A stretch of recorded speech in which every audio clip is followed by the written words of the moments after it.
This show is not intended for the politically correct or the closed-minded.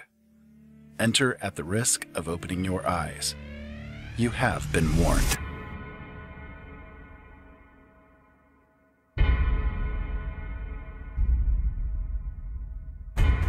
Why does the media attack an issue?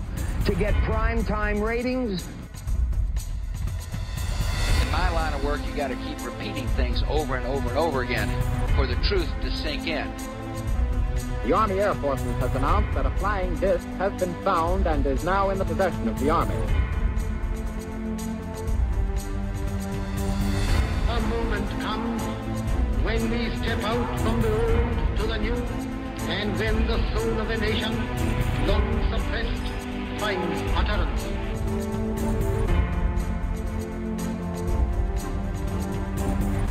To kind of catapult the propaganda.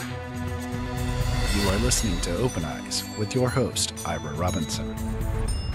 From the normal to the paranormal, from government cover-ups to the depths of our consciousness, we aim to explore all things. From the dawn of prehistory to current events, no topic is forbidden and nothing remains hidden. No more secrets. Open your eyes and open your mind to the fact that life as we know it is not as we have been taught. Join us at latenightinthe-midlands.com or openeyesnetwork.com as we take this brief journey through the depths of the cosmos and explore what it really means to be human. Many peoples have sacrificed their liberties, only to learn to their sorrow that deceit and mockery, poverty and tyranny are their reward. Whether you're online or offline, intercontinental or intergalactic, hello and welcome to Open Eyes. It is a Friday. We are live and we are in person with you. Woohoo! And hopefully you guys are ready for a really good show tonight. I've got a guest that's coming on with me and I've been looking forward to having her on for a while now. And hopefully you guys will enjoy her as much as I've enjoyed exploring what she's got to offer. Just awesome stuff. And we've got a lot of really great authors that are coming up here on the program over the next couple of months as well. And hopefully you guys are up to enjoying all of that. You know, as an author myself, I love to support the author community. So I'm grateful that these guys are coming on with me. Tonight I've got Heather Karn coming on. And if you want to call in, you can do so. The number is 260-494-3937. Our Skype line is JDA Film. And as always, we're over in the chat room at LNM Radio Network.com. We're also over on YouTube at youtube.com/C/Open Eyes Network. And before anything else, last night's show, we got a lot of really interesting feedback about the sandwiches are causing climate change. And, you know, it was kind of a jokey sort of title. Don't take it too seriously, guys. Okay, anyways, so I just figured I'd throw that out there. But anyways, tonight we have Heather Karn coming on. She's an author. She's, well, primarily into fantasy kind of stories and very, very interesting subject, to say the least. Were things, were tigers. I don't know. Every kind of were thing, I think, is what she kind of gets involved with. But we'll get into that here as we go on. Heather, welcome to the show. It's great to have you on here with us tonight. Hi, thanks for having me. It is definitely my pleasure. Definitely my pleasure. So this is actually the first interview that you've done ever, isn't it? Yeah, pretty much. So I'm excited about it and hoping that there's more in the future. Be gentle with her, guys. Be gentle with her. Anyways, no, everybody that listens to our show is fabulous. I love my audience. They're all really great people. So they're all very welcoming with open arms to everybody. So anyways, now, Heather, you have got quite a few books published. You've been doing a series called the Weregal series. Is that how you pronounce it? Yeah, the Weregal Chronicles. The Weregal Chronicles. Okay, so before we get into the actual stories themselves, let's hear a little bit about you. I always ask people for their life story a little bit. You don't have to go from, well, I was born in blah, blah, blah, and go through your whole life events, of course. But, Right. some people will. Some people will take advantage of that. But no, anyways. Yes, they will. I like to have the guests themselves talk about themselves. I mean, I have kind of a biography of the people that come on, but for me, it's you. Who knows you better than you, right? So, why don't you tell us a little bit about yourself? Right. Okay. Well, I do have to say there's one person who might know me better than myself, and that would be my mother. Other than that, let's see. Well, gosh, what do you want to know? So first off, I guess the most important thing is I'm a triplet, and that has always been fun. And if you ask me what that's like, it's normal. I don't know anything else. And I guess I started writing in 8th grade when I wrote a short story which turned into a novel for class, and I wanted to be an author ever since then. Some fun things about me. Let's see. Gosh, what do you want to know? Well, you said you started writing at in 8th grade, right? So, what?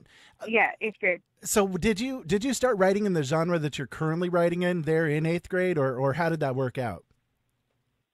No, we needed to write a Halloween scary story, and I really, at the time especially, wasn't very good at scary and suspense, and so I can guarantee you the story wasn't that great, but it turned into like the prologue of my book, which actually was probably a young adult adventure, kind of with a little bit of romance, which I can tell you is not my favorite genre. I like it. Don't get me started on contemporary romance of any kind. I don't touch it. But that story sort of blossomed into actually almost a trilogy. The third book didn't quite get finished, and none of them will ever see the light of day. It just, I have quite a few. I don't have my heart and soul in them. I have quite a few stories that are never going to see the light of day. I know how it is. Yeah, exactly. I think it's one of those, okay, well, my mom read it and my grandma read it, and they said it's nice. They liked it. And I look back, I'm like, yeah, you just said that to be nice to me. Yeah, it needed work. Well, every author sort of has their journey of experience, and of course the more it's a skill, the more you do, the better you get. So I don't know. I started writing when I was really young too. I think I was about 7 or 8 years old when I started putting pen to paper, and I would never claim that any of those things were any kind of good. I gave it up actually until I was about 19. Well, I wrote up until I was about 12, and then stopped until I was about 19 or 20. And I picked it back up again. And I had every intention during that period of time to start trying to get published. Sent some of the books out that I had written to different publishers. And, well, that turned into a fiasco. I ended up getting married to somebody that decided they would help me out by throwing all of my stories onto a bonfire. And then I had another one who ended up taking everything that I had written from that point forward and destroyed it. So, I kind of went through a process of destruction with a lot of the stories that I'd written. And I pretty much gave it up until even just a few years ago. And then a few years ago, I decided, you know what, it's in me. I have to get these things out. So I started again. Yeah, I understand that. So I wrote all through high school this trilogy, and then I got to college and I minored in creative writing and majored in English, so I kind of had the same classes. And but then after college, I was like, I don't really see how I'm good enough to be published, and so I kind of gave it up for a while. And then a couple of years ago, I was I started reading again, and I was reading these books, and I'm like, oh my gosh, this is like so what I love to think about, you know, because imagination never goes away. I was like, you know what, just for fun, kicks and giggles, I'm just going to start writing again. And I started, and no intention of publishing. And by the time I finished, I was like, you know what, I wrote it. I might as well try and publish it. And so I started researching publishing again. So it's, just its own journey. Exactly. Yeah. And that's an interesting one too, because you like me, you gave it up for a while and you just had to get this stuff out. You know, it's funny how often I've run across authors that have gone through very similar things. You know, they've had episodes in their lives where they've not been able to write, or where they gave it up for a while just because they, you know, out of frustration, or I think every author goes through that blue period in their lives where they think that everything that they write is crap. So, you know, and never deserving of anybody reading it or anything like that. And I definitely went through that myself. In fact, I still go through that every single time that I sit down to write anything. I have to actually, engage my brain out of that mode of thinking just to be able to put anything down. But that was, you know, I've kind of got PTSD a little bit from those experiences that I had with the people that destroyed all of my writing. It'll do things psychologically to you, to say the least. But you know, you got to press on, right? You got to press on. Yep. Yeah. I think, like, during those times you learn a little bit more about yourself. And so that is able to help you. I think that's the case too. You know, it's funny because in some of the Eastern philosophies, they talk about the periods of creation and destruction. And that's kind of like a cycle that happens in everybody's life, where we have periods of time where we are very creative, you know, we're very energetic of, you know, creating new things, making new art, putting out new stories, or writing new stories, or things like that. And then there are times in our lives where we have to have a period of rest and reflection to try to, I don't know, I guess incorporate everything that we have gone through during that period of creation, you know. So the time to create and the time to quote unquote destroy. It's funny because when they say destruction, it's not really destruction. It's just kind of a period of rest where creation isn't really happening. Right. I agree with that, because, you know, you just need it. You need that little bit of rest. And actually it was during that time of rest, I guess, that I sort of gained more experience, maybe life experience or whatnot, that like led into I guess the creation of the series. And if I hadn't have had those experiences, it wouldn't have come out the way that it did. And so I'm kind of thankful for those, and just taking the break and just living life and then writing about life, I guess. Well, there definitely is something to be said about that. You know, I know a lot of people when they when they ask about writing and that kind of thing, the most common answer always seems to be write what you know. And unless you've had experiences in your life, it's kind of hard to write about those kind of experiences, you know. Of course, internet research can get you so far, you know, but it's also difficult to do things like emotionally speaking. If you've actually never felt that particular emotion, it's kind of harder to get it out on the page, if that makes sense.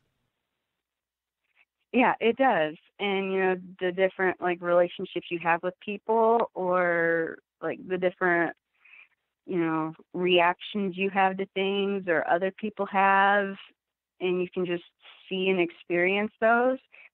And definitely people watching. People watching is an excellent tool. Oh, yes, it is. Yes, it is.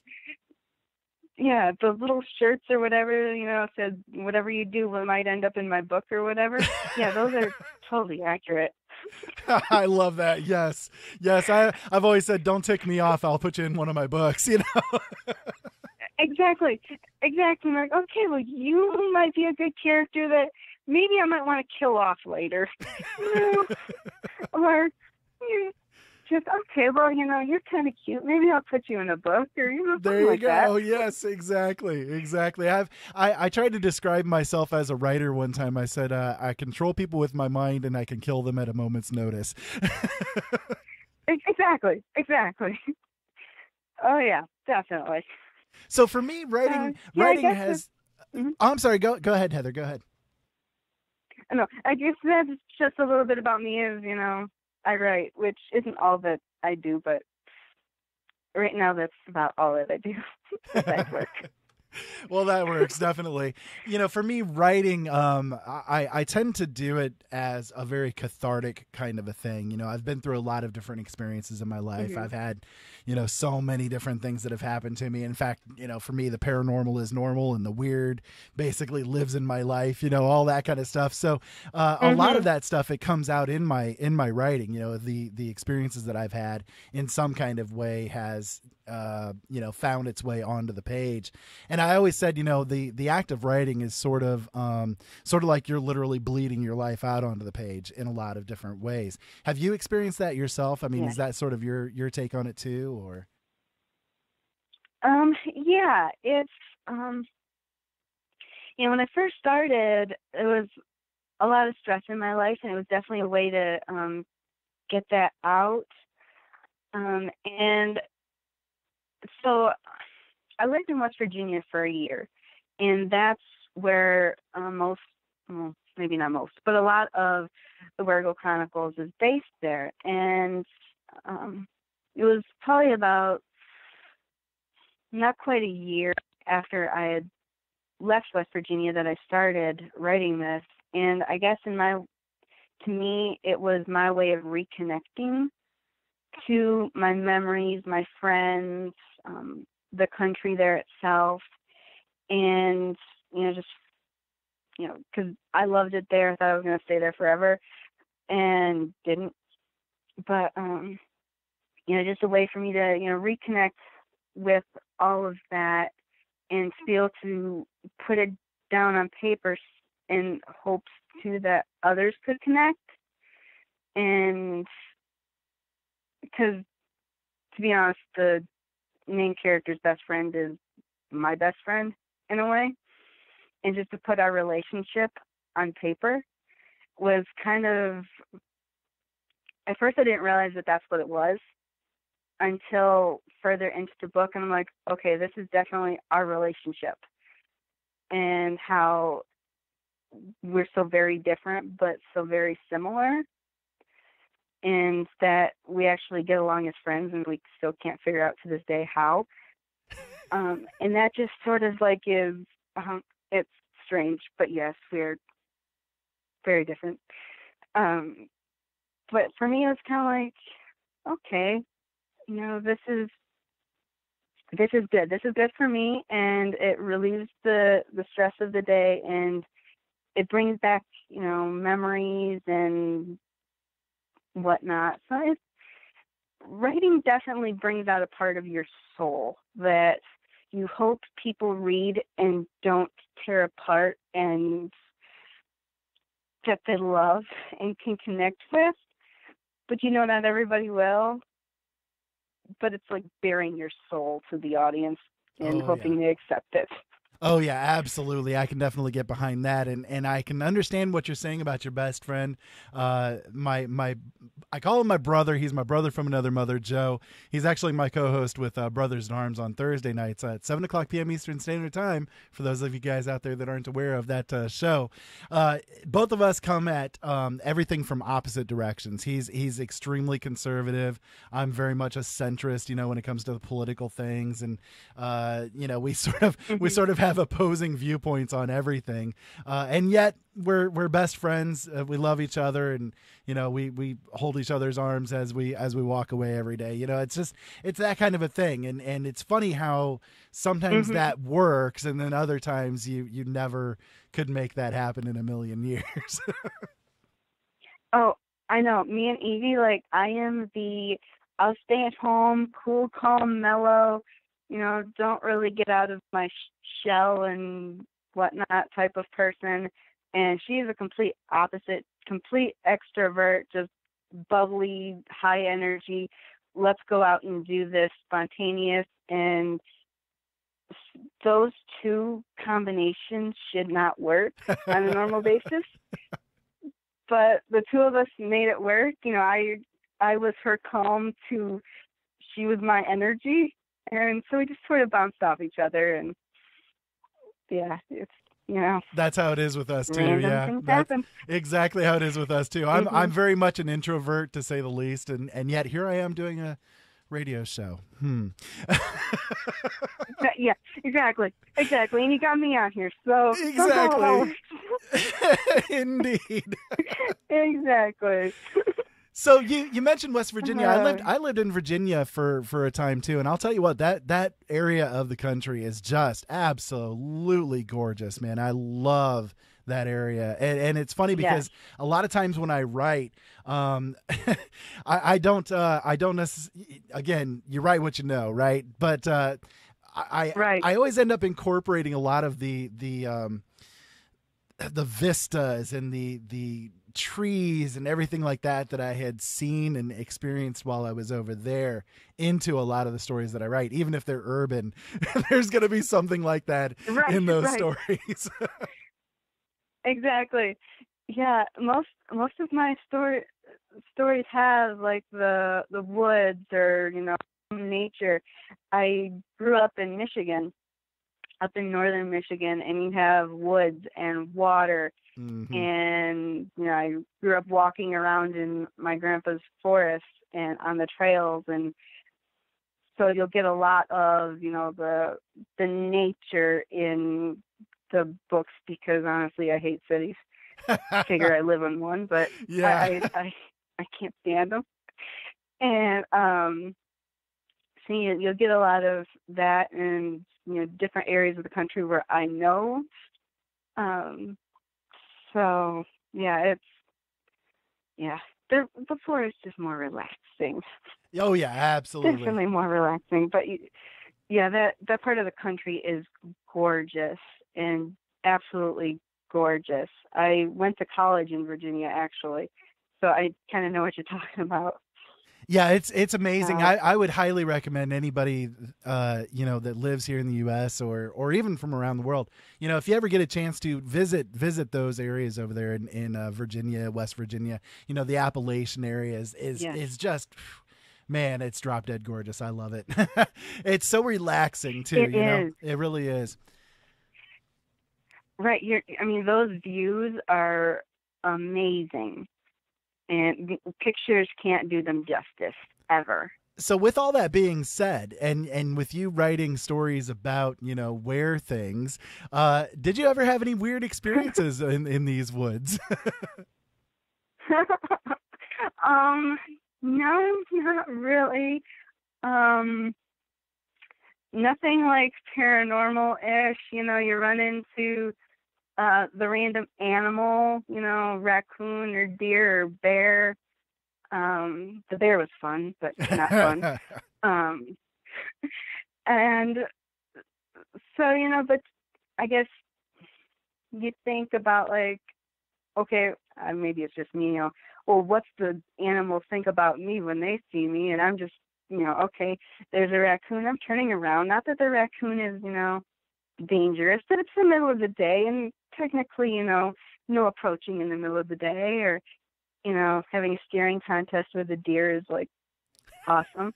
But paranormal stuff is like not really. I mean, you can spook yourself out really good though. Oh yeah. When you're alone in the forest, especially when it's getting to be dusk and you're hearing some weird things, and you're like, okay, well, get me out of here now. I'm ready to, you know, walk faster.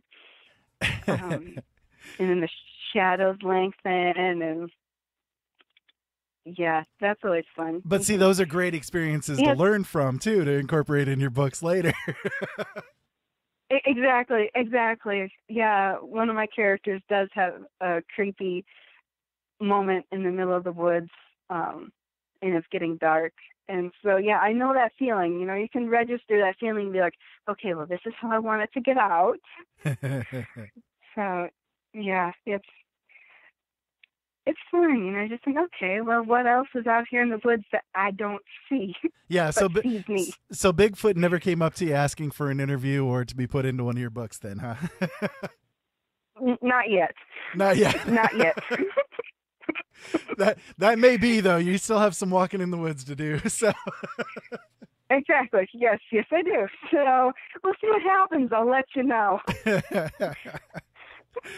That works. Well, listen, Heather, let's go ahead and hit a break here real quick. And when we come back, let's get into some of the nuts and bolts of writing and your style and that kind of thing. And we'll talk about your books in particular and all of that kind of good stuff. How's that sound to you? Okay, that sounds perfect. Alrighty, you guys are listening to Open Eyes. My name is Ira Robinson. We're here tonight with Heather Karn, and a really fascinating person. I'm definitely enjoying talking to her. Hopefully you guys are as well. If you want to call in tonight, 260-494-3937 is the call-in number.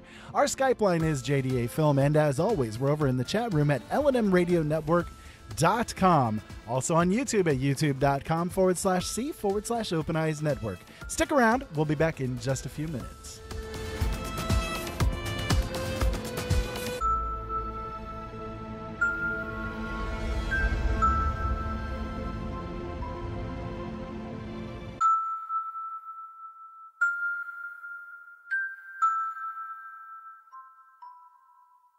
You can listen to the LNM Radio Network 24 hours a day, 7 days a week through the Paranormal Radio app. Available from LNMRadioNetwork.com or TalkStreamLive.com on both Android and Apple. Our call to listen line is open 24/7. Dial 701-719-9704 so you can listen on the go. Ben Franklin said, if you do the same thing tomorrow as you did today, you're going to get the same tomorrow as you got today. Changing the world starts with you, and changing you starts with changing the way you think. Late Night in the Midlands can help. Listen to all of our shows at latenightinthemidlands.com because things really do need to change.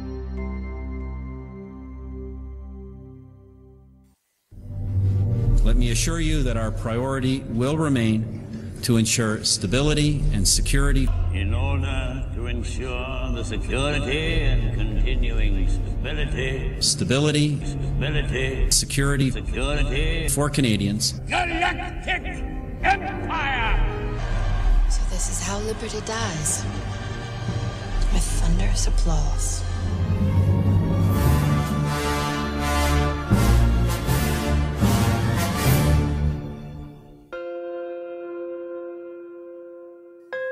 There are days that the red pill is bitter in my stomach, but I can't get it back out. I think because I have to. I speak because I have no choice. I walk through this dark age we're in with open eyes. Listen to Open Eyes on latenightinthemidlands.com. And together, maybe we won't stumble and fall. The LNM Radio Network and Late Night in the Midlands depends on you, the listener. Without you, there would be no us. So help us continue to bring you the best guests with the best information and subscribe today. Information on becoming an LNM subscriber can be found at the top of latenightinthemidlands.com. Just click the About Subscriptions tab and become part of the family while helping the truth stay alive. And while you're at it, maybe subscriptions aren't for you. A one-time donation helps as well. Click that donate button on the right side of latenightinthemidlands.com and help us help you. Have you ever heard of Audible? Audible is a website with hundreds of thousands of audiobooks.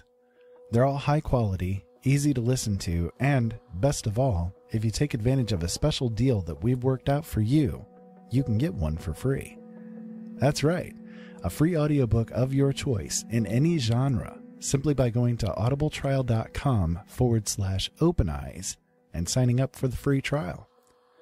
It's simple to do, and it would support the shows that we bring to you, and hey, you get a free book out of the whole thing. So why not take advantage of it today? Go to audibletrial.com/openeyes and sign up for the trial.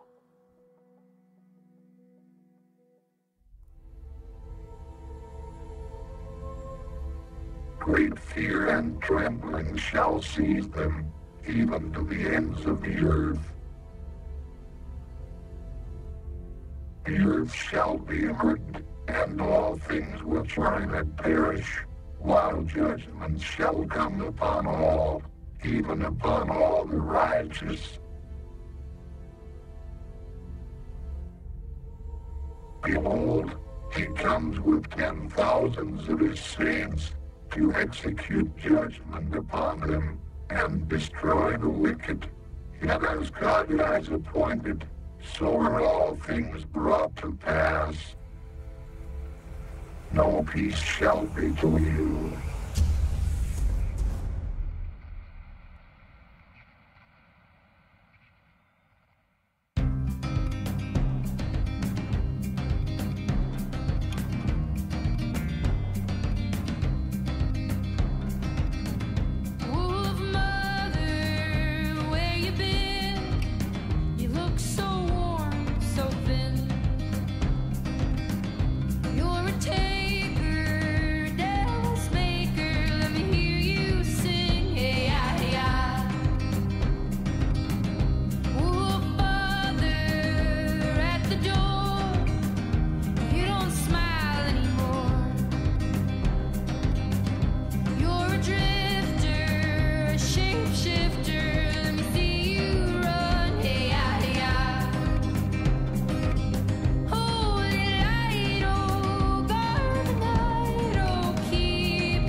Welcome back to Open Eyes. My name is Ira Robinson. As always, we are over in the chat room at LNMRadioNetwork.com. Come on over, join in with us.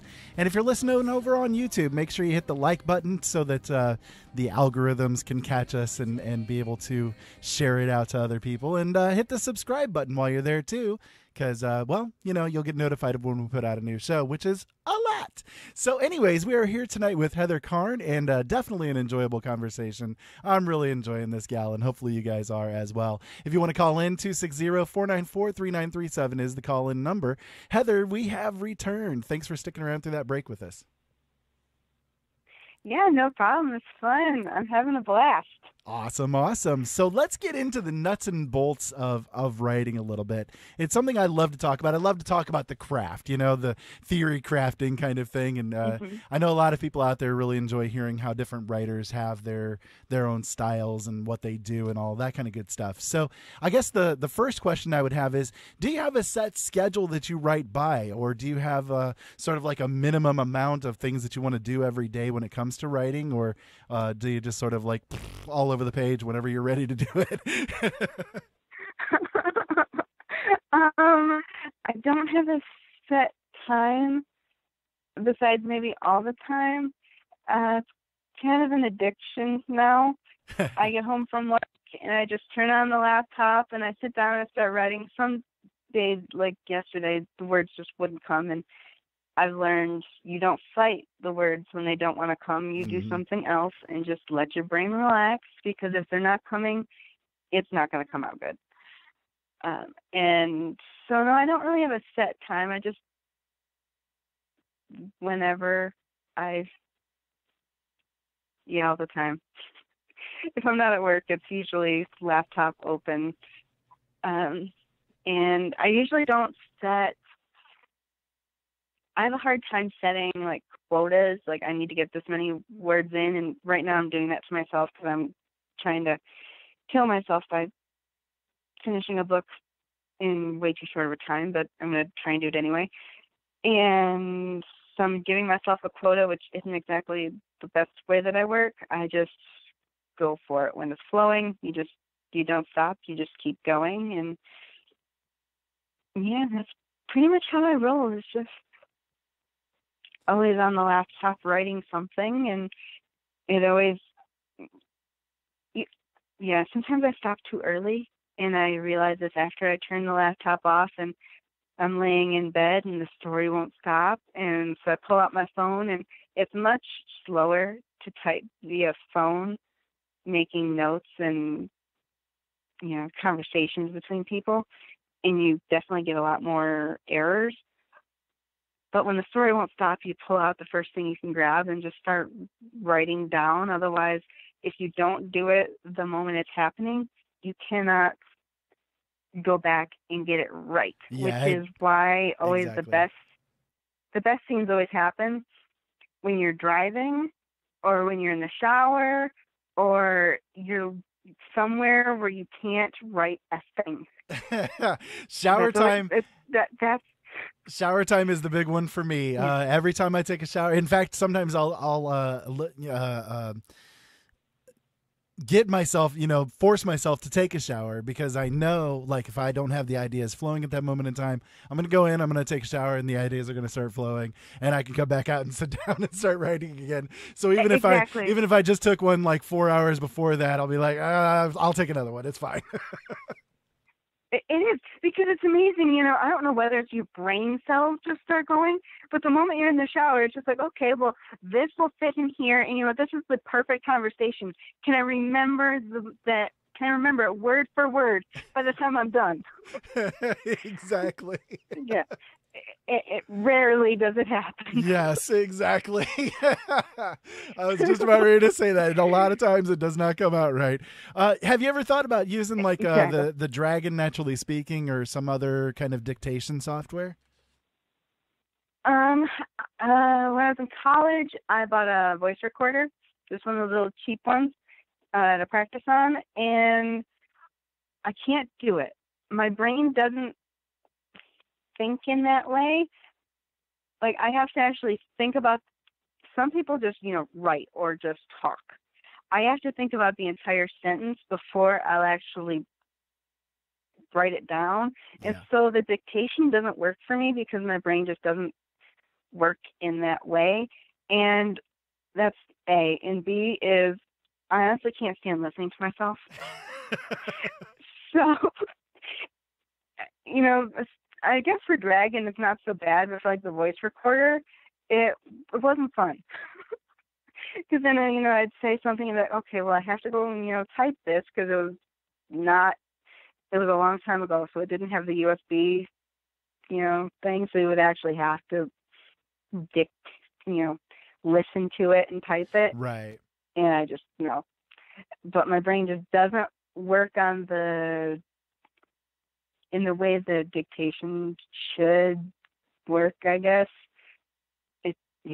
I'm with you there, Heather. I have to say, yeah. I'm the same way. I'm very flowery when I write, and I cannot do that when I talk. I'm much less flowery when I talk, as can be evidenced by my shows.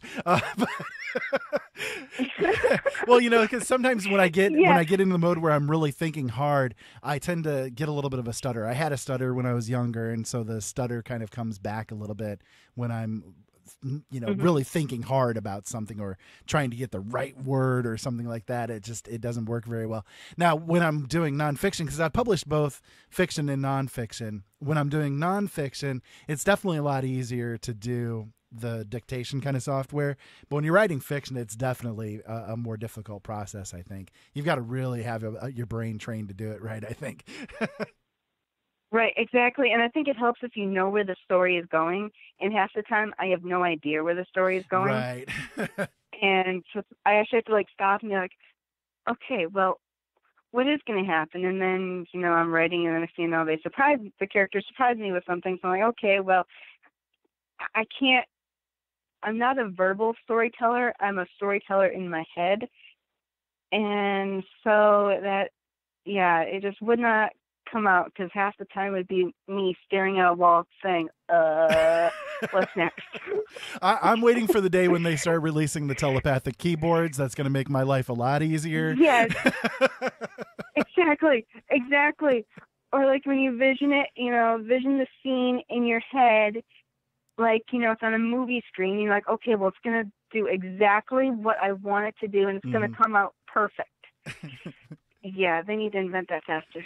Yes, definitely. I will be willing to invest in that particular intellectual property. That's for sure. And again, I'm with you too, because when I write, I tend to write in my head the next sentence as I'm typing out the previous sentence. So it would really confuse my brain to try to do, to shift into something otherwise. That and it sounds, I have to admit it, I sound silly when I'm sitting there saying, and then she walked through the door, period, comma, or period, new paragraph, that kind of thing. It's a little bit more difficult to get that going. Exactly. And I see words. I don't speak them. No, I've tried the whole, saying the story out loud, and no. Some people say, it takes some time. Well, that's nice, but I'm not willing to invest time when my fingers work just as well, and probably faster than, brain to mouth. Well, because of my vision problems, I've always said if I have to get to the point where I have to switch over to doing dictation, I'll do it then, but I'm not really too worried about it at this moment in time, because I can still see good enough to get by, and with my wife is my proofreader, she's sort of my first line of defense to save me from myself. So if I really mess up, she's the one that catches it, so it's good that I have that around. Well, okay. So you were mentioning about, how you do your stories, and I got to ask, are you a pantser or are you an outliner? Oh, I'm definitely a pantser. You're a pantser. See, I was wondering. I kind of suspected it was going to be that way. I'm definitely an outliner. When it comes to novels, I'm an outliner. When it comes to short stories or shorter kind of things like that, I'll pants it with no problem. But when it comes to full on things, I gotta have the beats there. Yeah. No, I mean, there's some things. I will occasionally try an outline, but I have found that I write faster and better if it's not outlined, and if I know the major points that need to happen, which is basically I know how it needs to end or what happens throughout to get, but I guess I know the major points, but I don't know how I'm going to get there, and somehow the characters always weave the story so that I get there and it's perfect. Or I'm just writing along, and the next thing you know, they say, "Oh, hey, this happened," and I'm like, "Wait, what?" That was not in the plan. No, see, that's good, because I know. For me, okay, let me give an example. When I outline, I tend to outline just like the main beats of the story, that I want this kind of thing to happen, this kind of thing to happen. There's this kind of emotional things that are going on or whatever. I don't really usually tend to outline like word for word exactly what I want to do. The one time I did was with my book Penitence. I'm sorry, no, with the Eternals game, which hasn't been published yet. It's going to be coming out here in the next couple of months, I think, is what the publishers are looking at. But with the Eternals game, I ended up writing an outline that was 17,000 words long. So, I mean, it was like a massive freaking outline, And with the new story that I'm writing here, the Black Rose Files, the second book in the Black Rose Files series, I also kind of did the same thing. I ended up doing about 12,000 words with the outline. But previously, I only did maybe 5,000 or 6,000 words for the entirety of the novels, And I'm discovering I'm discovering with that length of an outline, it's almost disappointing to me when I actually go and sit to write, because I'm not surprised by things. So with the previous books that I've written, Voices Carry, for instance, which is the second book in my Takik Cycle series, which is due out here in the next couple of months too, according to the publishers. Anyways, with that book, Yep. I had an outline set. It was the beats of the story that was there. And as I was writing the story, one of the characters that was in it, Sala, she actually brought with her a whole other character named Nerys. Mm-hmm. It was actually her lover, and on and on and on, and it was a whole backstory and everything that was going with these two characters. Now, if I had stuck to outline strictly, that character wouldn't exist, and I'll tell you, the story would be a lot less because of it. But because I'd let myself go to let that character exist and give her leave to be there and tell her own side of things, Mm-hmm. I think that the book turned out a lot better. So there's advantages and disadvantages to both ways, I think, Yes, there are. Like, because what was it? I think it was white.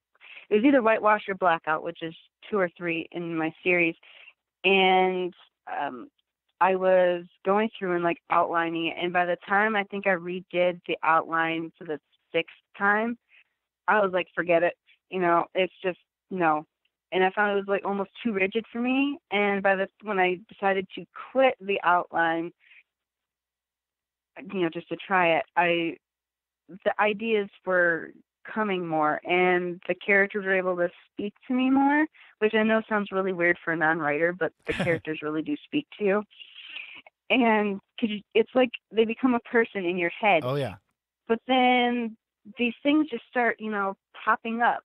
And, there's in book 3 in Blackout, something about one of the characters came up, and like I'm like, okay, what is this? Like, this one character has an ability, and I'm like, okay, what is this? Where did this come from? This was not in the plan, people. And it actually has brought the whole thing around perfectly. And I'm like, okay, well, thanks for speaking and thanks for bringing it up, but next time will you warn me? And yes, I mean, if some people go strictly off of an outline, and I can't do it. And I find my stories are much better if I don't use an outline. And That's sometimes really I get a little concerned. I'm like, okay, well, how am I going to get, to this point? How is it going to happen? My philosophy is, okay, write until you get to that point, and then let the characters show you from there. Right. Yeah. So you're very much more character driven, maybe than world building driven. Is that true with you? Yeah, probably.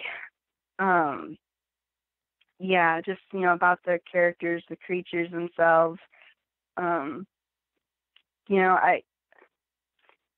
They're what's more important to me than like, okay, well, what am I looking at? Like, what's my environment or whatnot? I do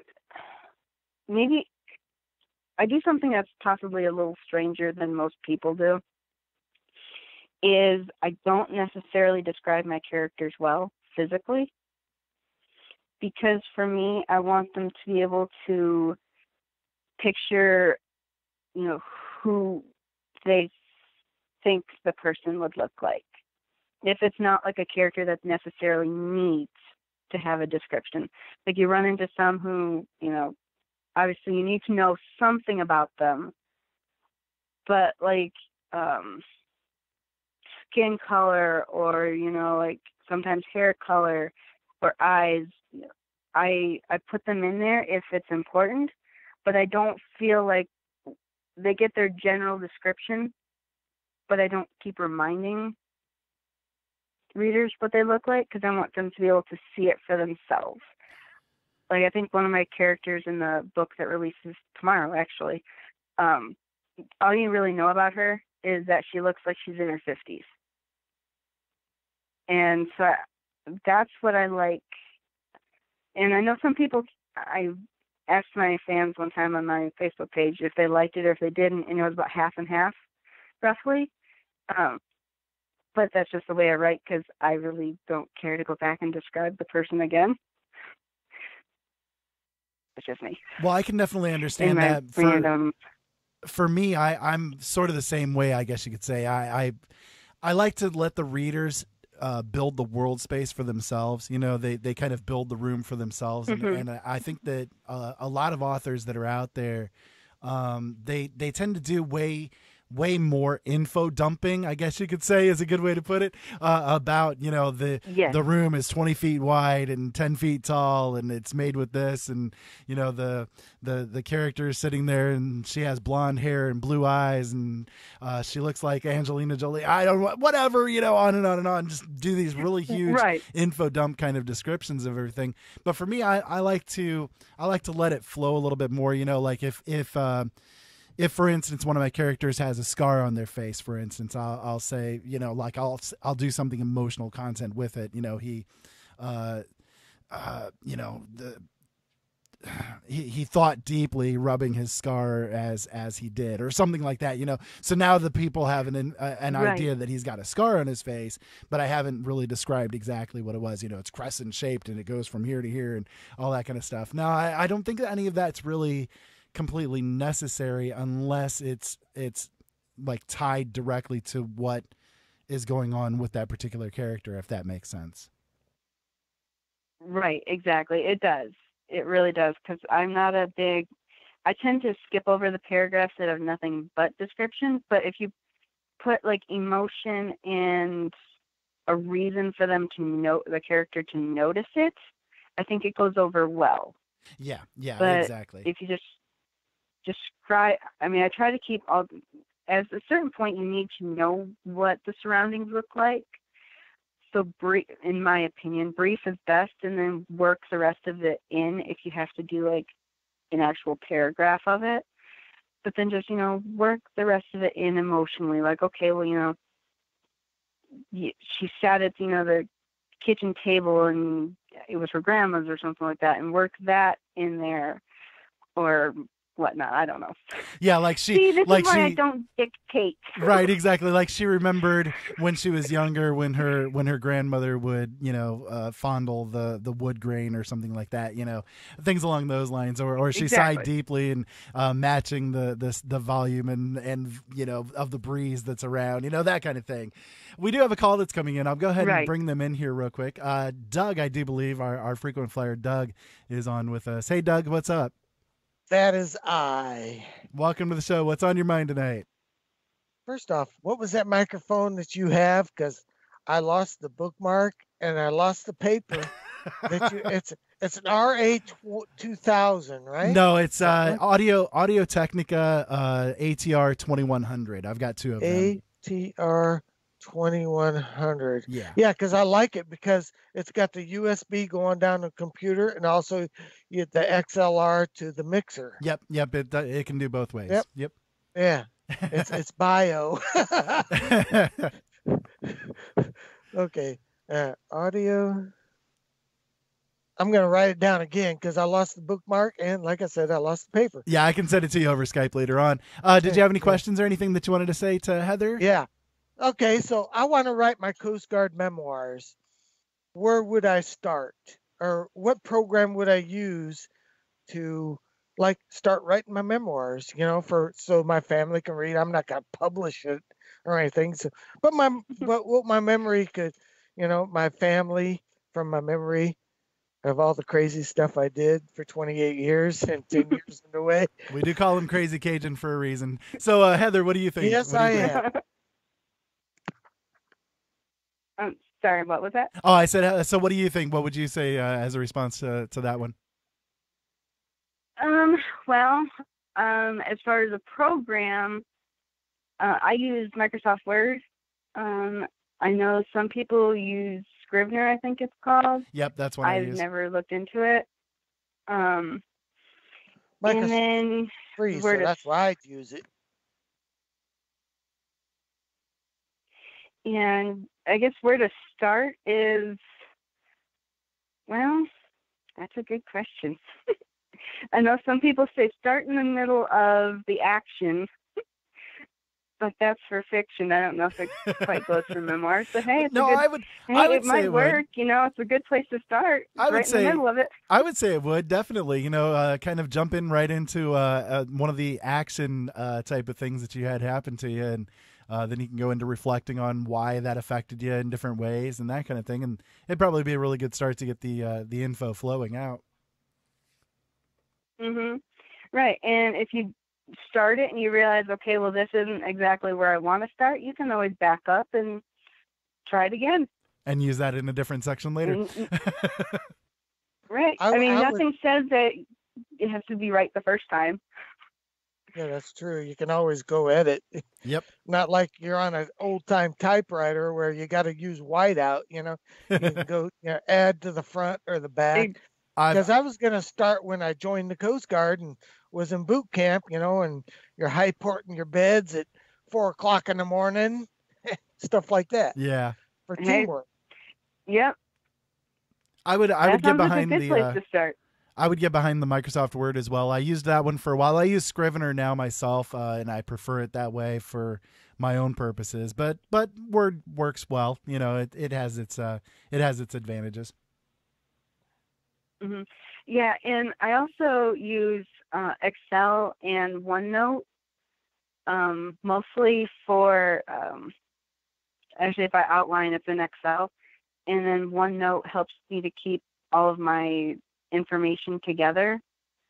I don't know if either one of you ever use it, but it's interesting. I don't use OneNote, but I do use Evernote, which is basically the same thing. It's just a different company that makes it, right. But it's sort of along the same lines. I use mine. Well, number one, I use mine for my show notes. Whenever I'm doing a show, I always put it on Evernote, and I have the app here on my tablet that I make use of. But I see. I'm obsessive when it comes to backing up. Again, because of the problems that I had with people destroying all of my stories and everything when I was younger. I'm kind of now obsessive when it comes to backing everything up. So I actually write on a free write. I don't know if you've ever heard of that one, Heather. But I do all my writing on a free write, which is sort of like a laptop-ish kind of thing, but it's specifically geared only to write like the first drafts of stories, basically. It has a Wi-Fi connection, and it anything that you write on it automatically backs up onto the cloud, onto the website for the company, but it also backs up into Evernote and Google Docs and Dropbox. So all of these places, it's automatically backed up too. I'm never losing anything again. I take all of my work that I've done in Scrivener and I export it out and I upload it to my websites, and it's all over the cloud. It's all over the place. Plus I've got it on 3 different hard drives backed up. You got backups to the backups. I've got backups to the backups. Okay. I'm never losing anything again. Damn it. I swear it's not going to happen. So yeah. Exactly. And people can call me obsessed, but you know, when you've gone through the experience of losing literally everything that you've written, you know, you got to get that way. It's something that really happens. So, well, in college, we always told everyone, you know, at least email it to yourself. Right, that's a good idea. Download it anywhere, because I don't know how many times it never failed, and somehow it did it. You know, someone's got their, you know, almost finished, you know, essay on their computer. They haven't backed it up. They haven't at least emailed it, and the computer crashes. It is bound to happen. Murphy's Law will kick your butt every time. That's why I'm a firm believer in backups. Yep. Doug, you got anything else you want to ask her? So that was just it. Calling, where would I start with my Coast Guard memoirs? Well, there you go. Definitely. Mm-hmm. Well, I thank you for calling in tonight, Doug. Beginning in the middle of the action. There you go. I thank you for calling in tonight, Doug. It's appreciated. Okie dokie. Have a great night. So Doug is a frequent flyer over here at the LNM chat and a frequent caller. He's a great guy. We love Doug. So, anyways, yeah, when it comes to backing up, I'm definitely obsessive with it. I have to do it. It's sort of my my subconscious way of being able to write, you know, because until I started doing this, I couldn't in good conscience do it expecting that I'm going to end up losing it. I couldn't do it to myself. So Right. Exactly. And then also hitting the save button a lot, especially on Word, because you never know if it's just going to randomly crash, or if your laptop got unplugged and suddenly it's dead. Yep. Oh, there are horror stories out there. I think I saw someone the other day, 15,000 words got lost. Oh, I mean, that's a piece of your soul right there. You got it. Exactly. And you can't write it the same again. I mean, you might have the basic idea of what you did, but it's not going to come out the same again. And probably by the time you end up finished with that 15,000 words again, you're probably sick of it. It's like, no, I'm done with it. One thing, if you're using Word, you could do the save files in, like for instance, in the OneNote directory or the OneDrive directory.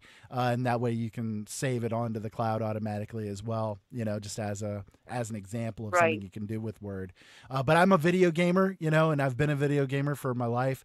And one adage that's in video games and has always been there is save and save often. So it's something I've carried over into writing as well. Yes, that is so true. Save and save often. So when it comes to your books, though, so let's get into this a little bit of the other side of the books and stuff. So you've got right now 3 books that are published, right? And the 4th one is coming out tomorrow. Of my series. Of your series, yeah. I actually have a Christmas collection that I'm working on as well. It's got 2 books out in it. So tomorrow's release is book 4 of the series, which is actually my 6th book. Very cool. Very cool. Now you're doing self-publishing with your books, right? Yes. So how did you get started doing the self-publishing? Did you start trying to do the traditional publishing route and then decided to do the self-publishing, or did you just jump right into self-publishing to begin with? I just jumped right into self-publishing. I didn't want to take the time and the energy to try and get like an agent or, get things sent to publishers. And I guess I wanted more control as well. And so I'm not a control freak, but I really like having the ability to do what I want with what I have. And so I just figured I'd go for it and just did the self-publishing route. When I decided that I think Perfect Sense, which is book 1, was written and I was doing the rewrite, which I rewrote the entire first draft. I mean, the second draft there's maybe 10 sentences the same, and there may be yes or no statements. And so I was probably in the middle of that, and I decided that I was going to publish. And so I just started getting into Facebook groups about self-publishing and doing research, looking up, Amazon and the other different companies out there that do ebook publishing and how to do it. And also Pinterest. I love Pinterest, and especially as a writer, because you can actually find a lot of articles on there of things to do, things not to do, things to help make your writing better. And so I started reading through all of that too, and just gained as much knowledge as I could. Obviously, no one really does it right the first time, and I can claim I didn't do it right the first time. But you learn as you go, and it's a little trial and error. And so I just, kept learning and making connections and trying to catch up with the crowd, because those who have been doing it a while know what they're doing. And it was really hard not to compare myself. I wanted to be where they're at, and remembering you are a few years at best behind them. Take it easy on yourself. So yeah, I just went the self-publishing route, and I'm so much happier for it.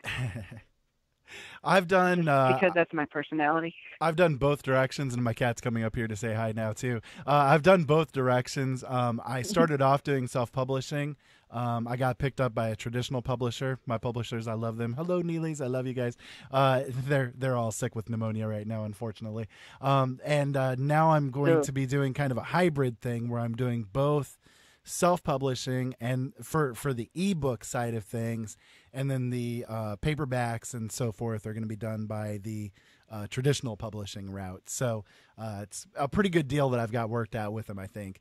But yeah, so I'm very excited for that myself. But I started off the self-publishing route, and I found some success, but then I gave it up because I wasn't quite satisfied with the direction that things were going. Like, I had done a lot of nonfiction during that period of time, and it didn't feel like the direction I really wanted to go. So I stopped for a while, and then a couple of years ago I started writing purely fiction again, and I've been much happier with it, to say the least. Now, I did publish one nonfiction book last year, Haunted, Finding an Explanation for the Unknown. But I had a really interesting time writing that one. The idea for it sort of hit me out of nowhere, and I felt really, I guess you could say, almost possessed to write the thing. So I ended up writing it all within about a 2-week period of time. And that 2-week period of time, it was like it just all flowed out, and I was able to get it out really quickly. So, but yeah, other than that, I'm probably going to stick with fiction from this point forward, just because it's more pleasant for me. It's a direction that I've always wanted to go ever since I was a kid. I wanted to be that fiction author, and live the author's lifestyle, aka crying into my pages and and being an introvert and never looking outside in any kind of way, shape, or form. Yeah, pretty much. Spying on the rest of the world from inside my apartment. Exactly. Yeah. So why don't you tell us what the stories are about? So it's the Weregal Chronicles. So what exactly are Weregals? What is that? What is that word? They're tiger shifters. It's sort of kind of blended between weres and shifter thing like werewolf and the Bengal tiger. And some people like the name play, some people don't, but I couldn't figure out what to call the silly things, and the book was going to be published, and I still didn't have a name, so I went with it.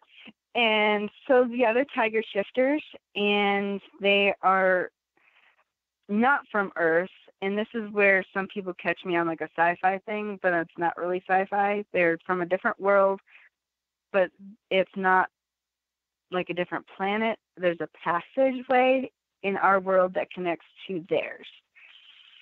And you have your good Weregals and your bad ones.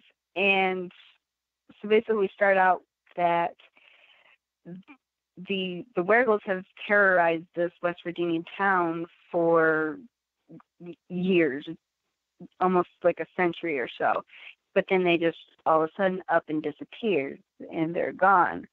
And suddenly we have this girl who knows nothing about them as assigned to study them for a high school English essay. And lo and behold, she comes across a Weregal. And so it just sort of escalates from there, and we find that book one is all about finding out, more about these creatures. But there's also a different set of creatures per se. Back up. The girl, Joey, has an extremely powerful sense of smell. And so she can actually smell these other somethings, people. They smell kind of sour to her, so they're trying to figure out who these people are and why one of them is stalking her. And from there, it just keeps going. And you have, Weregal versus human and Weregal versus something. so I'm not going to give anything away.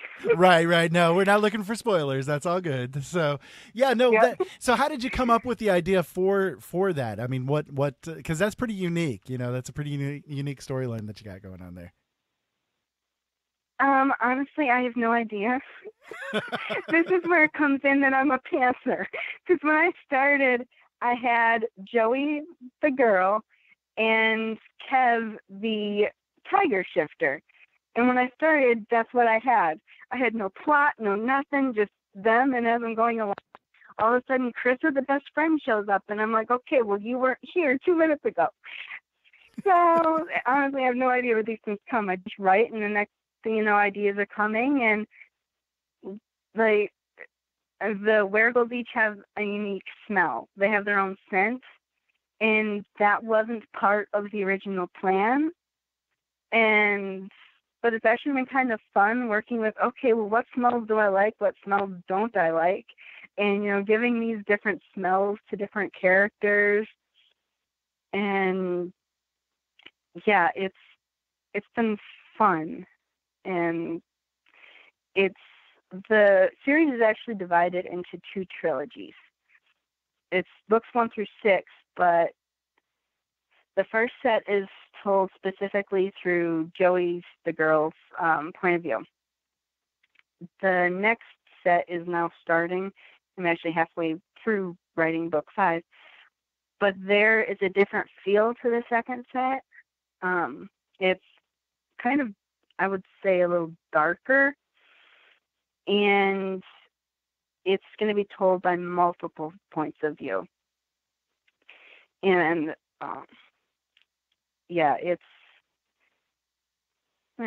we take care of one problem in the first trilogy. We have to take care of the second problem in the next trilogy. Gotcha. Yeah. It's fun. So how long are the books on average?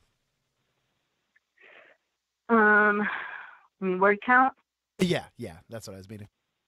I think Perfect Sense came in about 124,000. Redemption, which is the one that's releasing tomorrow, came in at about 108. So they've gotten a little bit smaller each time. But the first one, you're really just building the world and building the species and all that in the relationships. They've gotten they're roughly about 100,000. This Freedom, which is the next one, may come in a little bit shorter than that. But they're, as a friend likes to tell me when I worry about my word counts, because I have this thing about I want them to be close and yada yada. Let the story go, and whatever it comes out to be, that's what it's supposed to be. Right, exactly. Okay, I can exactly. Get that. That's how I am too. When I wrote my book Silent Steps, the first book in the Tikik series, it turned out to be about 70,000 words. And then when I wrote the sequel to it, it was about 124,000 words. So, when I wrote it, though, when I set out with the idea of it, I thought, well, it's probably going to be about the same amount, maybe 80,000-ish or so. And by the time everything was said and done, I was like way over that mark. And I said, oh, okay, well, there you go then. That's it. So the second one is almost twice as long as the first one. So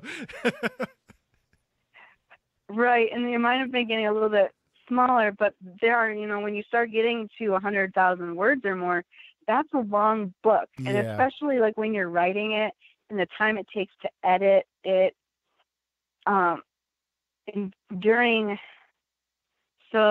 Book 3 came out in February of last year, so almost a year ago. And I wrote the 2 Christmas books between now and then. And they're about 60,000 each, I think, if I remember correctly, somewhere in there. And I really found that I liked writing the shorter books. They go faster, and I don't know, I liked it. And so going back into writing the longer books, I'm like, wow, this is really long. It's taking a lot more time. With those shorter ones, you get your brain candy a little bit quicker. The hit of, oh yeah, I succeeded, I did it. Exactly. There's less time of, oh my gosh, this is awful, throw it out. But you just keep going because you know it's not awful and you'll eventually get yourself out of it. But yeah, you run into more of those the longer it gets.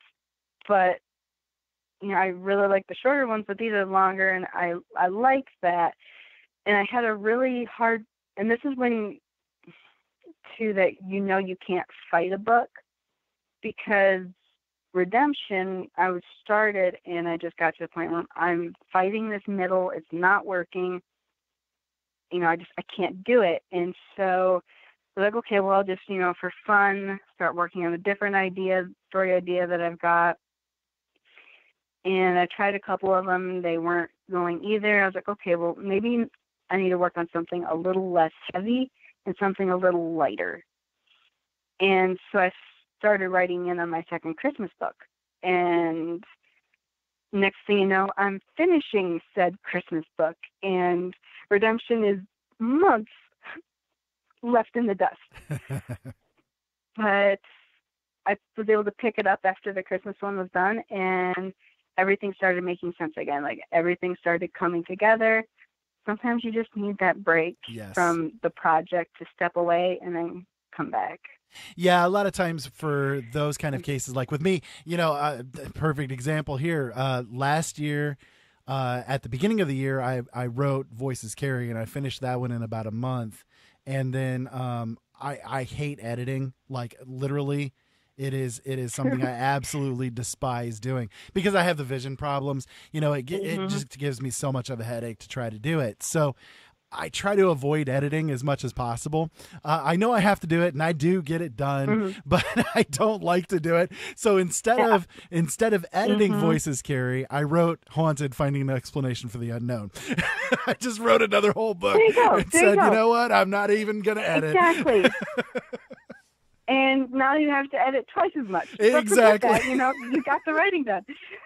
And then I wrote a third book, Penitence, before editing Voices Carry. Again, I actually edited Haunted before I edited Voices Carry. I published Haunted before I edited Voices Carry, and then wrote a whole nother book in between those 124,000 words. It's crazy how my brain works, but you gotta do it. Yeah, you got to do what you got to do. And sometimes, you just got to go with the flow. Yep. I know when it's time to start editing, it's all, I can't. I do my own editing. People say don't do it, but I do it anyway. I have to because I can't afford an editor. So. Yeah. And so the first day of edits are always, the worst because you realize you have how many words to read. Mm-hmm. And to actually, it's not just read. You can't actually read the book while you're editing, because that just doesn't work. You actually have to, pay attention to sentence structure and all that fun stuff, which isn't really fun. So I just, go to the closet, grab out a bag of chocolate chips, pour them in a bowl, and there we go. We just start picking away at them and just start reading through the words, and eventually, you have to stop eating the chocolate chips. Exactly. So, exactly. Well, Heather, listen, let's go ahead and hit a break here real quick. And when we come back, I've got a couple of other questions. I've got something that came in from the chat room for you. All kinds of great stuff on the way here. Okay, sounds great. All righty. You guys are listening to Open Eyes. My name is Ira Robinson. Tonight we're here with Heather Karn.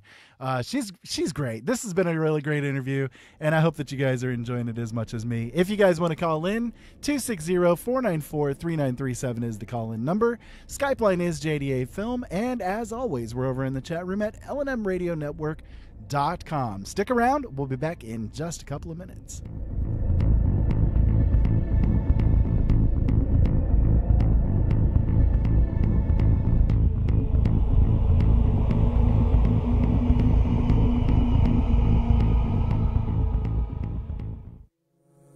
From the author of Silent Steps and Haunted: Finding an Explanation for the Unknown comes a story so chilling it will haunt you for years to come.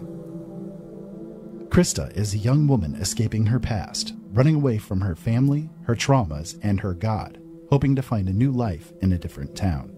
But when she is forced to make a horrible choice, she comes to realize malevolent entities have controlled the true darkness she has been a part of. That is when her real terror begins. Penitence is disturbing and evocative. It will tear down the walls between what is real and what is nightmare. Penitence is the new novel by the man called the new master of speculative fiction, Ira Robinson. Find it and all of his books at his website, originalworlds.com.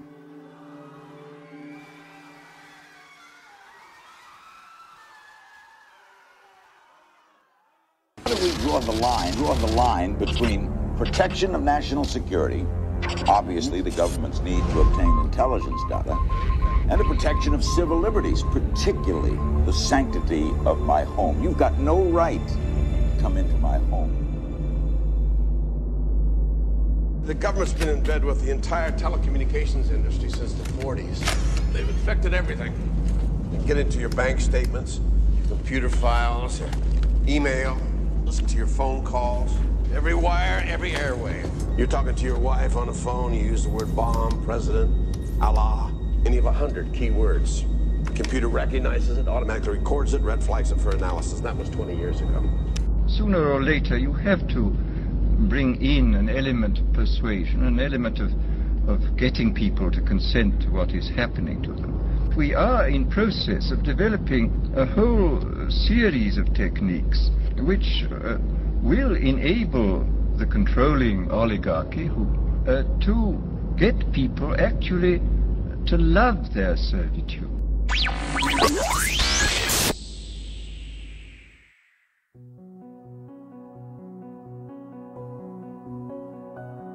You may be suffering from OMS, Open Mind Syndrome. This disorder can be a burden on those suffering from it, as they see the insanity in the world around them. Symptoms of this disorder are likely to be not accepting the status quo, talking frequently about issues that are really important, studying things that are not acceptable by the mainstream thinking, and asking too many questions. This disease can spread rapidly, even over the internet and airwaves. It is becoming an epidemic. If you or someone you know suffers from open mind syndrome, do not seek help. It is apparent that this condition is actually the normal human response to information. In fact, it is best to interact often with fellow sufferers at latenightinthemidlands.com to remain open-minded. Open mind syndrome. It's no joke.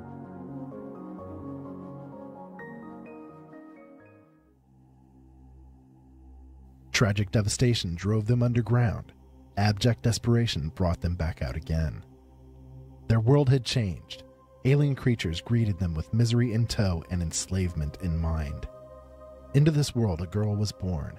Made mute by a mistake of birth, Aylin's inability to communicate with others of her kind was absolute.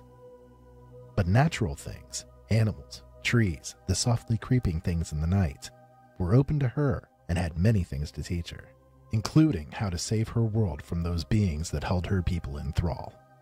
Aylin's first Silent Steps are just the beginning. Silent Steps is the first book in the Takik Cycle trilogy. Aylin is a young girl caught in a world that she is unable to communicate with, trapped between her people and the monstrous creatures that enslave them. With each step she takes, she comes ever closer to her destiny. Aylin has been thrust into the center of a power play for the control of her people, swept into a tide of events that will change the face of her planet forever. Purchase Silent Steps now at any major retailer worldwide, or online at Amazon, Barnes & Noble, or Neely Worldwide Publishing.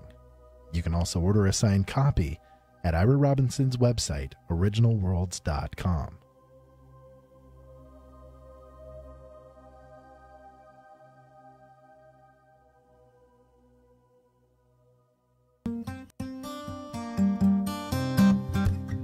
I grew up seeing things a little differently, appearing, disappearing, hardly innocent nor tied down to the ground.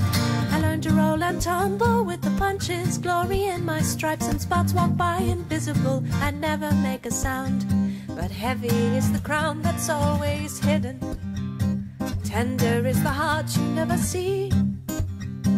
Hard and fast shines the grin that we flash, but there's a vulnerable stripe or two on me. Maybe any place outside of Wonderland is not for me, my friend. If I leave my grin behind, remind me that we're all mad here, and it's okay. Sun up, sundown, the shadows hide me down in Wonderland. Wonderland, nobody knows the way, but if you find it in your dreams, you can find it at your day job, somewhere south of hell. Take the path to left or right with just your gut to guide you. The story is not for anyone else to tell. Go down the rabbit hole and out the other side. You can't go home in the middle of the magic carpet ride.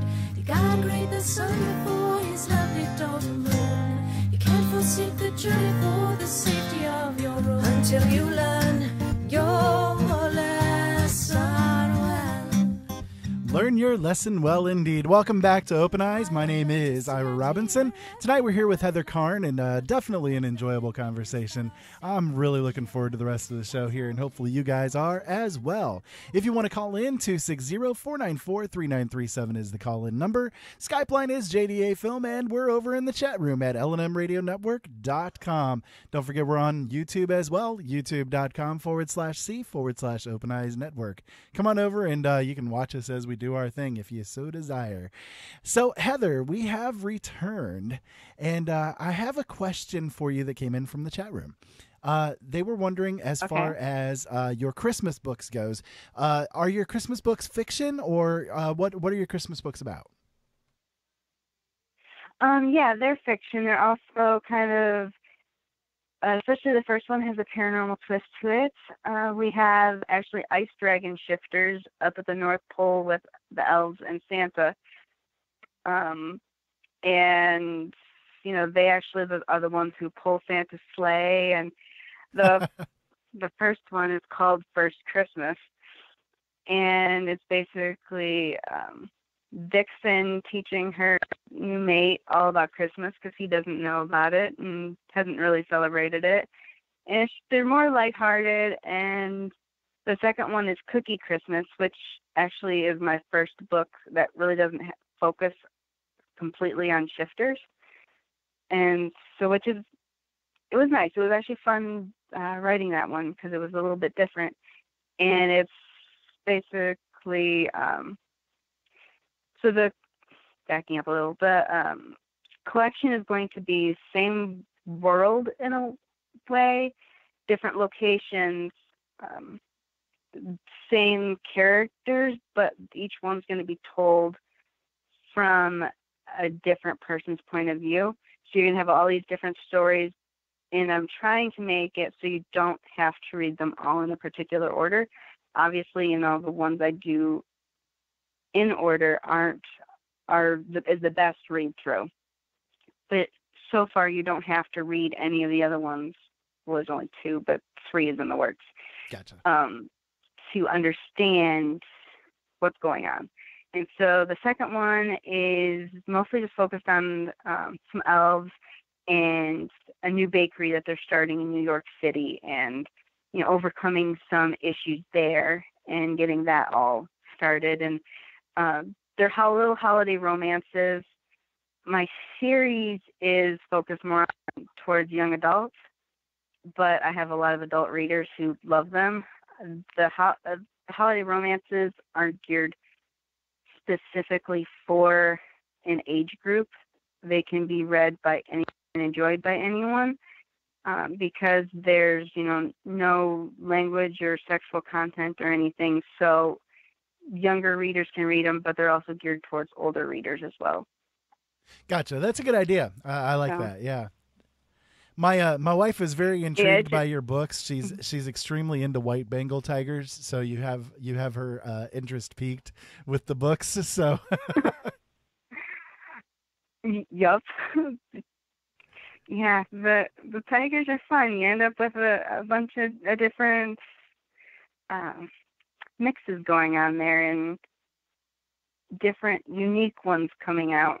So I think she'd like it. That's awesome. She's definitely going to pick them up, I think. So, okay. So Awesome. gearing back towards the writing in and of itself, I have a weird one for you. I have a weird question for you. What is let's hear it. your biggest trouble spot? Like, what do you have the biggest problems doing when it comes to writing?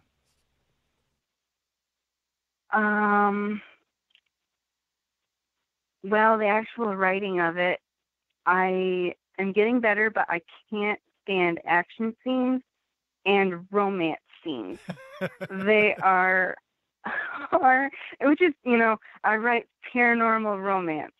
You're going to have action and you're going to have romance. What am I thinking? I don't know.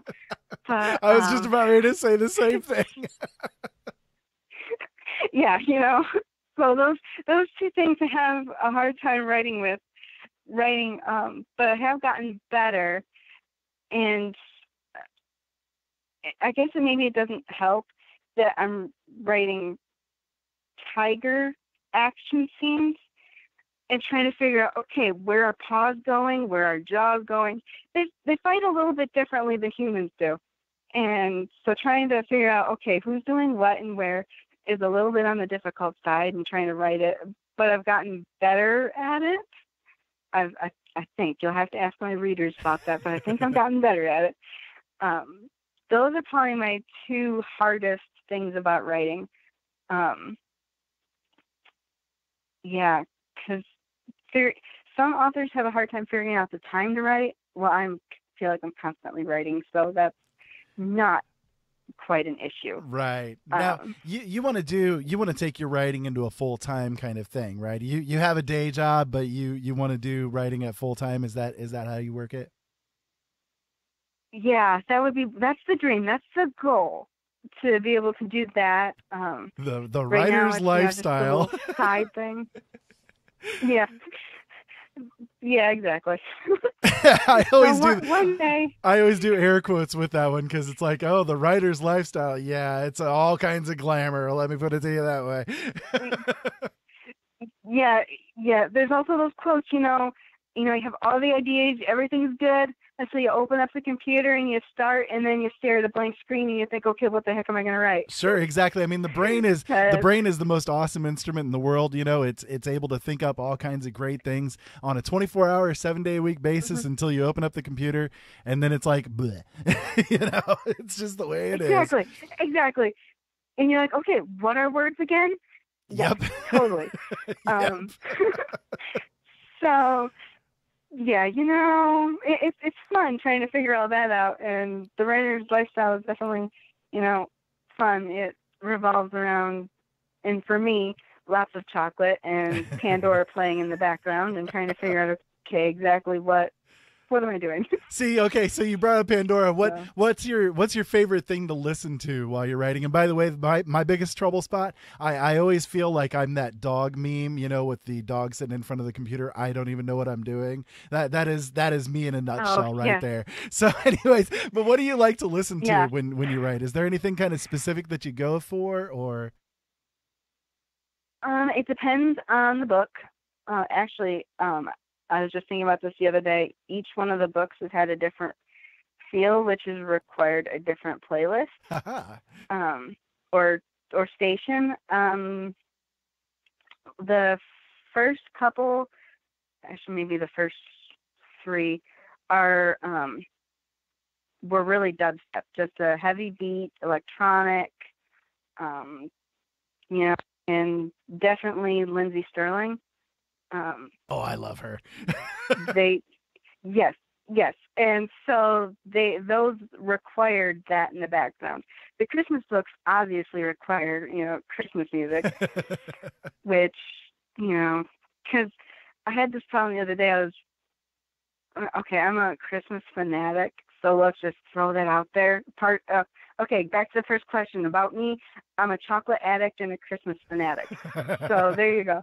So I'm listening to Christmas music, and I sit down to start writing, and I'm like, okay, this is intense. This is darker. This is not Christmas music. So you have to, listen to the right thing. So Christmas music during the Christmas books is required. These next books seem to like, here I'm talking like they're alive. They are. Okay, so they're like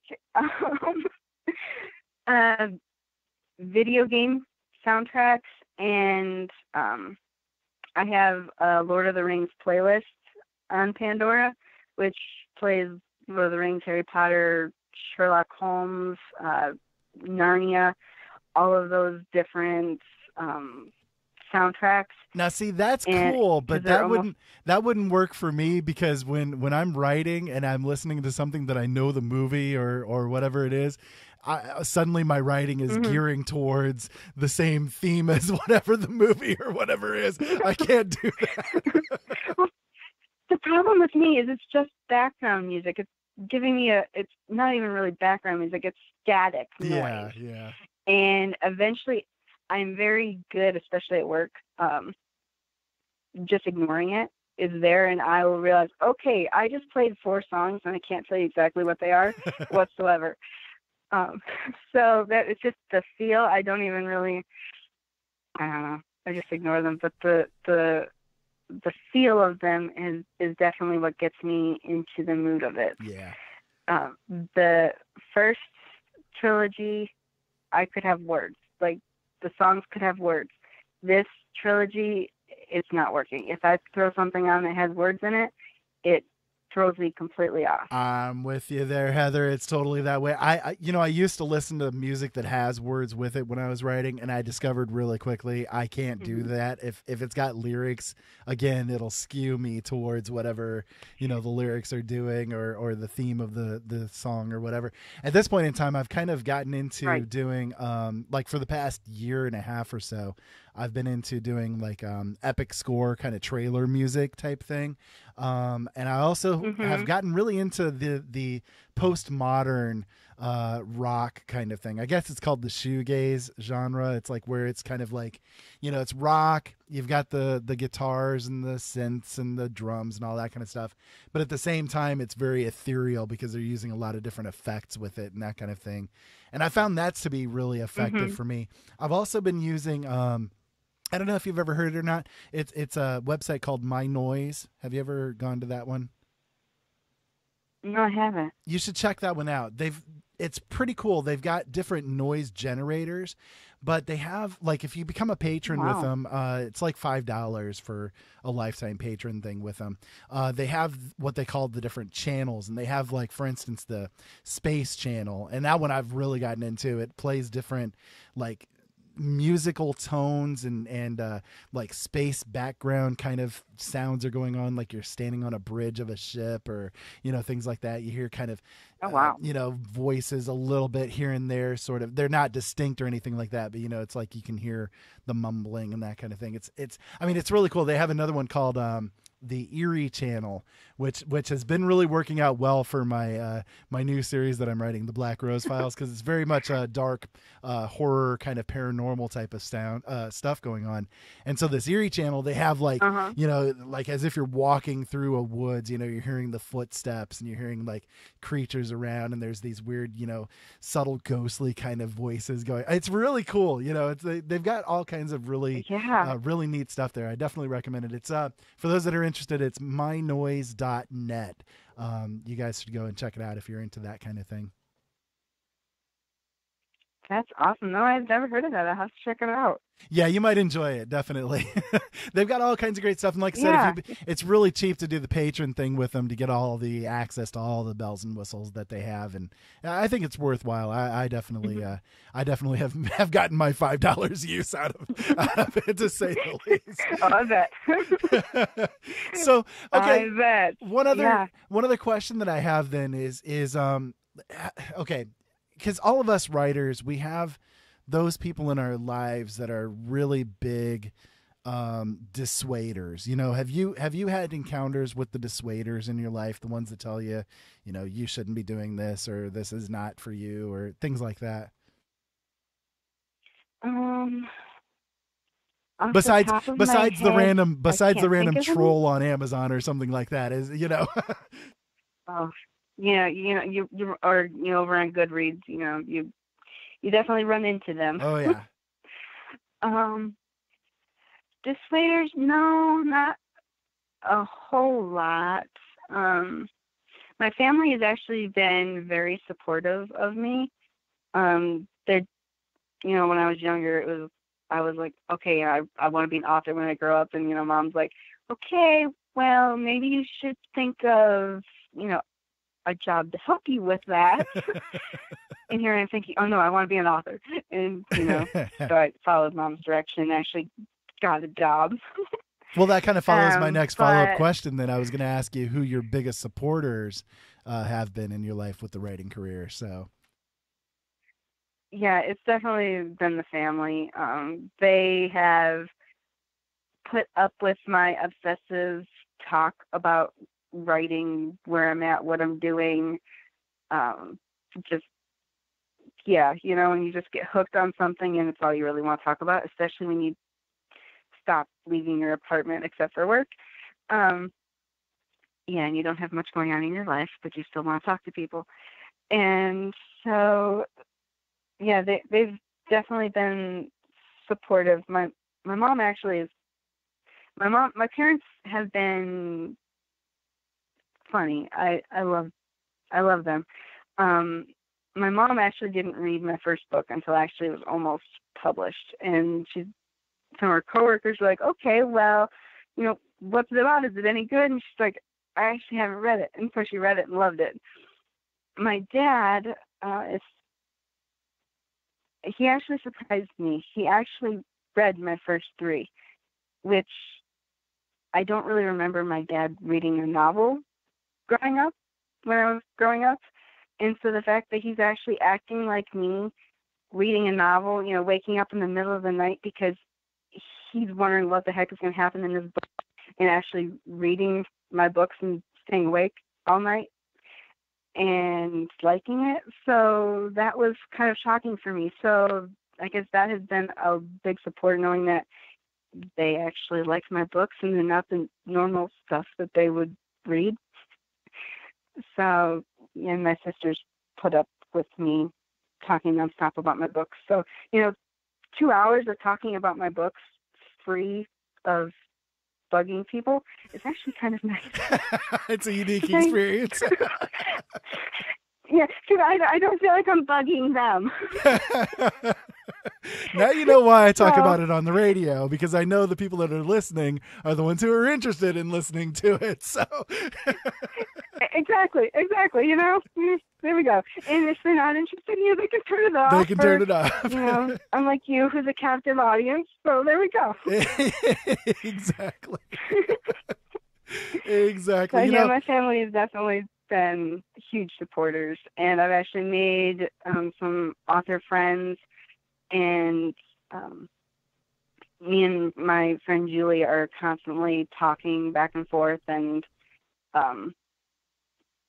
encouraging one another, which if you're going to be an author, you need to have someone who, in my opinion, is also an author, who's going through the same thing that you are, that you can encourage one another. Because there's those days where you're just like, I just want to throw in the towel, nothing's working out right, and you need someone there to say, okay, but what about tomorrow? What if this is the book? And, and whatnot. And me and Julie sort of do that for each other. And so if you're an author and you're listening and you don't have a buddy, reach out to somebody. Authors are, generally speaking, very nice people. Yeah, exactly. And one of the things I would definitely encourage people to do too is have somebody that you're accountable to as well.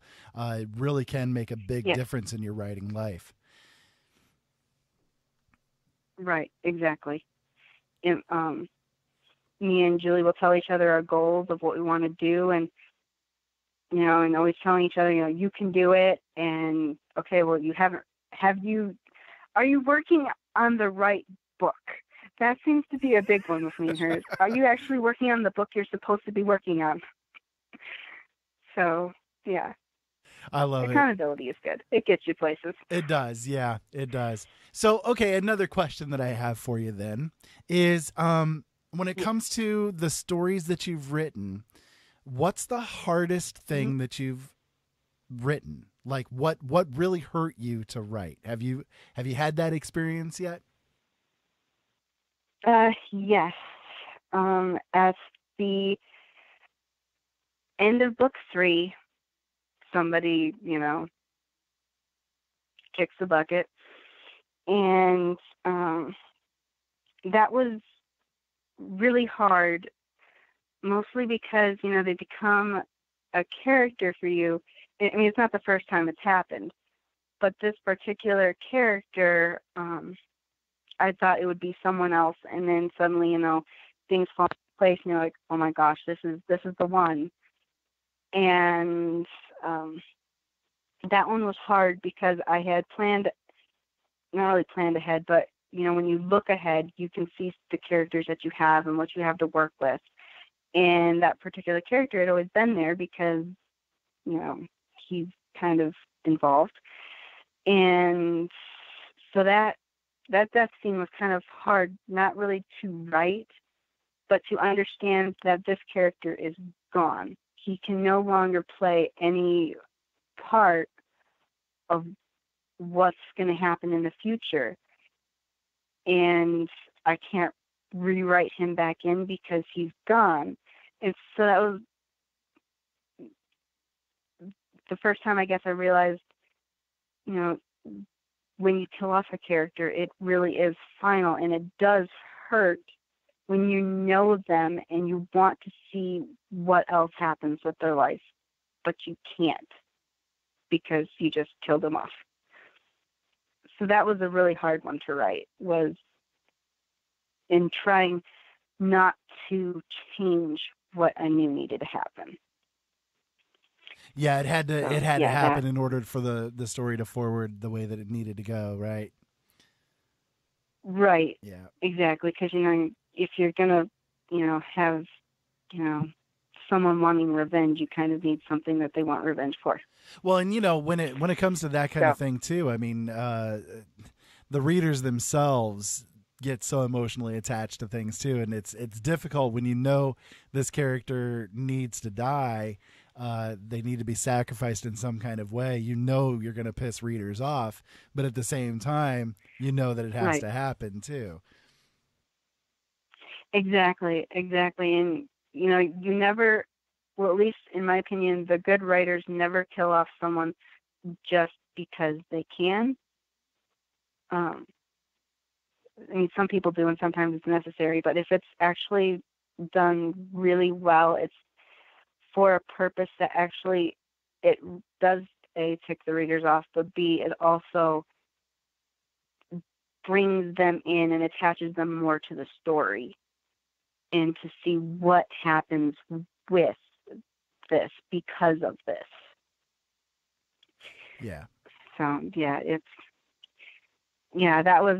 that was not fun.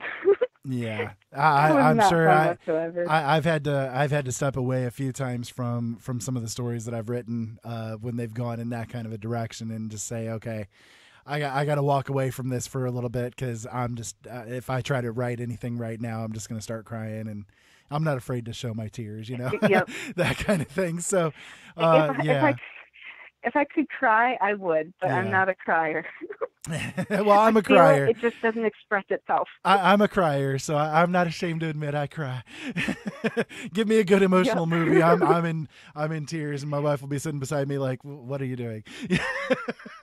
Exactly. Yeah, someday that's going to be me, and I'm just going to be like, okay, well, I can't remember. There's like some movies that the family were watching, and I can't pick any out right now, but we're watching it, and it's a sad part, and half the living room is in tears, and I'm sitting there like, okay, this is awkward.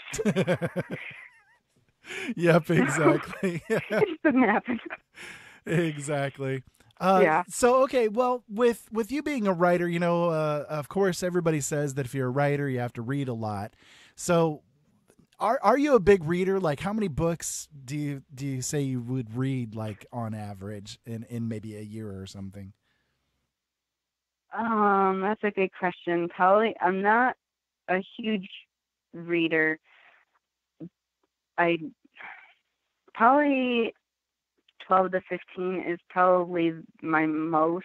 that I'll really ever get into. And that's counting the rereadings of the books that I really like, because I am one of those weird people who will reread. I do that too. Within a year? I wouldn't do it within a year, but a couple of years, yeah, I definitely can get behind that. Well, who would you say is your favorite author out there? Karen Lynch. Her series, the Relentless series, she's an indie author.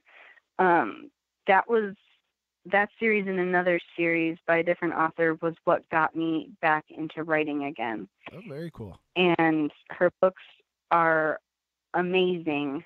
And I actually got to meet her last April, and I may have fangirled just a little bit. It was almost embarrassing. We all do that one. Exactly, but yeah, her books were good, and they got me back into, oh, hey, you know what? This is my genre. This is where I belong. And That's I haven't cool. left since. So your favorite type of genre to read is what you're writing right now. Is that correct, or? Yeah, the young adult paranormal romance, the fantasy, urban fantasy, that type of stuff. I'll branch into sci-fi, and like I said earlier, I will not touch contemporary romance. It doesn't matter, adult, young adult.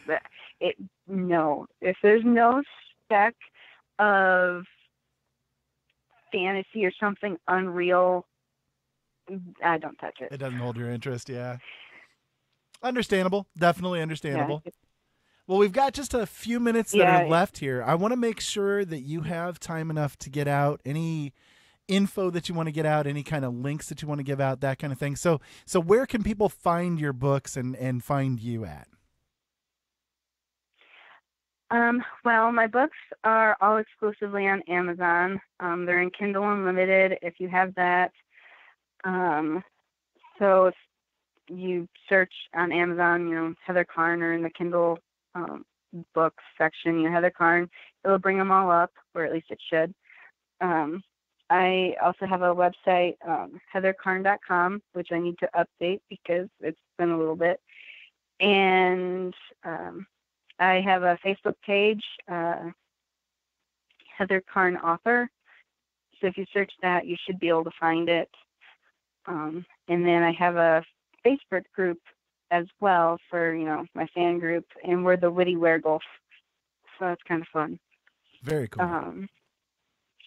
Yeah, so I think that's about where people can find me. Okay, and yeah. I will have all of those linked up on the archive of this show, both on the video archive and on my audio archive. So if anybody wants to find her books, you guys can come on over to my websites and click on the links. They'll be there for you guys too. So, okay, well, Heather, in the couple of moments that we have left, I always ask this to people, and don't think it's weird, but I always ask this to any guest that I have on. If you had to get out one message to people, like if this is the last thing that Heather Karn ever has to say, what would you want it to be? Don't give up on your dreams. Ooh, that's a good one. Don't ever give up on your dreams, push through, because if it's worth doing, if it's worth you going through and dreaming and planning, it's going to be hard, but the hard things are what matter most in the end. So don't give up on that dream. I love it. That's a really good one to end the show with. Heather, thank you so much for coming on tonight. I really appreciate it. And if you want to stick around for a moment, I'll talk to you after the show.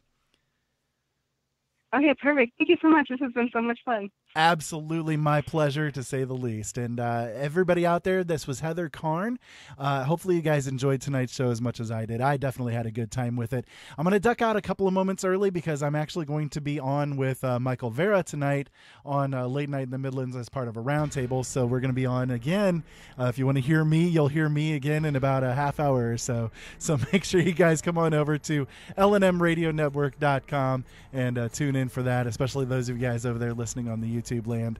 LNMRadioNetwork.com. You guys will hear more of me. Yay! How's that sound to you? If you guys want to go to the archive of this show, it's going to be over on our website, OpenEyesNetwork.com. You guys can find all the archives of all of the shows that we do over there. Again, that's OpenEyesNetwork.com. If you want to send me an email, you can send it to feedback@OpenEyesNetwork.com.